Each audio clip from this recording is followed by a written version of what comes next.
అన్న నమస్తే అన్న. నమస్తే. అన్న మేము ఇట్లా బిందు స్టూడెంట్ నుంచి వస్తున్నాం అన్న.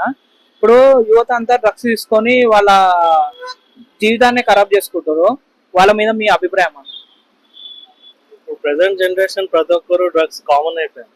స్కూలింగ్ నుంచే స్టార్ట్ అవుతుంది. ఇదంతా నార్త్ కల్చర్ ఇక్కడ మన హైదరాబాద్కి వచ్చింది. దీన్ని నివారించడం అంటే ఆల్రెడీ హైదరాబాద్ సిటీ పోలీస్ చాలా స్ట్రిక్ట్ గా యాక్షన్ తీసుకుంటున్నారు.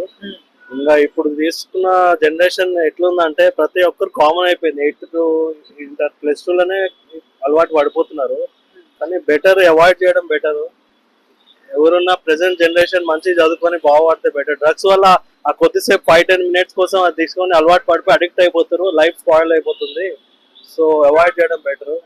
స్నేహం అలాంటి వాడు క్యారెక్టర్ తెలిసిపోతుంది కదా ముందే. సో వాడిని అవాయిడ్ చేయడం బెటర్. ముందు నుంచే వాడిని దూరం పెడితే లైఫ్ బాగుపడుతుంది. లేదంటే వాడి వల్ల ఇప్పుడు ఫర్ ఎగ్జాంపుల్ నేను రీసెంట్ గా మా స్టూడెంట్ ఉన్నారు, వాడి రూమ్మేట్ అంటే డ్రగ్స్ తీసుకుంటున్నట్టు తెలిసింది, స్ప్రెడ్ చేస్తున్నాడు ఎవరో అది తెలిసింది మాకు దూరం నుంచి.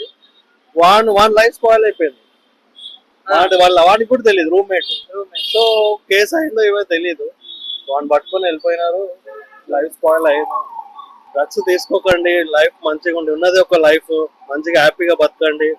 ఫ్యామిలీతో స్పెండ్ చేయండి. మీకు ఎప్పుడైనా ఎంజాయ్ చేయాలనిపిస్తే మామూలుగా అవుటింగ్కి వెళ్ళండి ఫ్యామిలీతోని, బిర్యానీ తినండి. అంతేగాని ఇలా డ్రగ్స్ వాడకండి. Stay no to drugs.